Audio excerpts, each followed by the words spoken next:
यहाँ पे एक क्वेश्चन है, लेट अगर ए बी और सी कोई भी इंटीजर्स हैं, इनमें से दो ऐसे जो नॉन जीरो हैं, तो अगर आप जीसीडी लेते हैं ए बी और सी का इक्वल है डी के, तो आपने शो करना है कि हमारे पास ये रिलेशन प्रूव होता है, मतलब ये सारे इक्विवेलेंट है। अब यहाँ पे देखना है कि जीसीडी ए बी सी किसी इक्वल है डी के। अब यहाँ पे हम सपोज कर लेते हैं अगर हम ए बी का जीसीडी लें और सी के साथ वो इक्वल है के वन के, इसको आप इक्वेशन वन का नाम दे दें।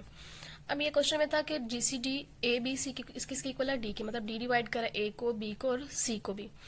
अब जब जीसीडी ए और बी को डिवाइड कर रहा है तो हमारे पास डिविजिबिलिटी प्रॉपर्टी थी, अगर वो दोनों को डिवाइड कर रहा है तो उसके जीसीडी को भी डिवाइड करेगा। अब हमारे पास आ गया डी डिवाइड कर रहा है सी को, अगर वो जीसीडी को भी डिवाइड कर रहा है सी को भी, तो इसका क्या मतलब है, वो इसको और इसके जीसीडी को भी डिवाइड करेगा।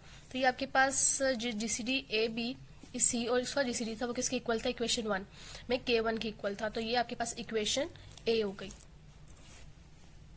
अब इक्वेशन वन से आपने क्या ले लिया कि अगर के वन डिवाइड करा जीसीडी ए बी को, तो वो के वन डिवाइड करेगा सी को भी, मतलब अगर डी डिवाइड करा जीसीडी ए बी को तो वो डिवाइड करेगा सी को भी। तो यहाँ पे आप देखिए जीसीडी ए बी वो किसके इक्वल है, वो ए को भी डिवाइड कर रहा है और के वन डिवाइड कर रहा है बी को भी, और के वन डिवाइड कर रहा है सी को भी।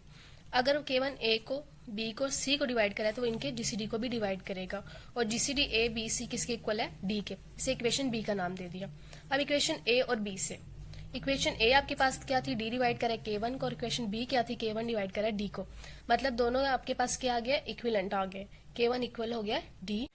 अब यहाँ पे के वन इक्वल हो गया डी के, मतलब के वन हमारे पास क्या था, डी आपके पास था जीसीडी ए बी सी, और के वन आपके पास था GCD into GCD A B dot C. आप इसे एक स्टार का नाम दे दिए, आपके पास एक हमने रिलेशन प्रूव कर दिया कि जीसीडी ए बी इक्वल होता है जीसीडी इस वाली टर्म के।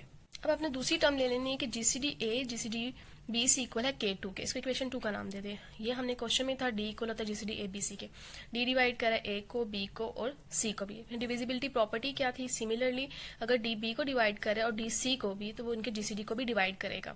पीछे आपके पास क्या रहेगा, डी डिवाइड करा ए को भी, अगर डी डिवाइड करे इसके को और डी डिवाइड करे ए को भी तो वो इन दोनों के भी जीसीडी को डिवाइड करेगा।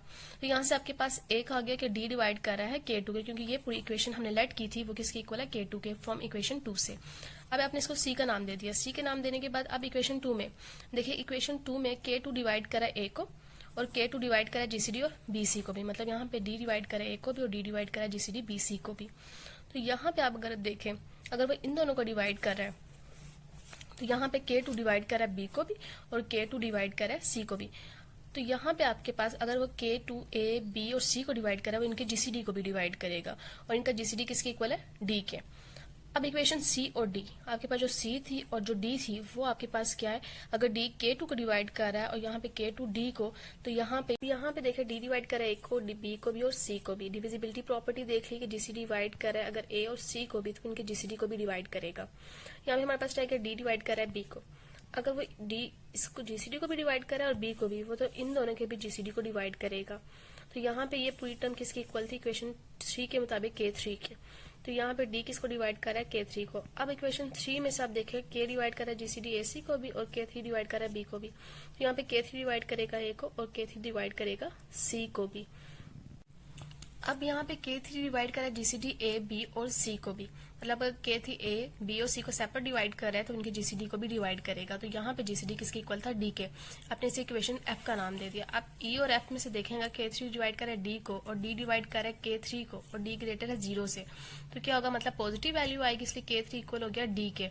अब यहाँ पे के थ्री आपके पास इस टर्म की इक्वल था और डी आपके पास इसकी, इसको इक्वेशन ट्रिपल स्टार का नाम दे दे। अब ये जो आपके पास स्टार्स थे आप इनको अगर इकट्ठा लिख लें तो आपके पास ये प्रूव हो जाएगा।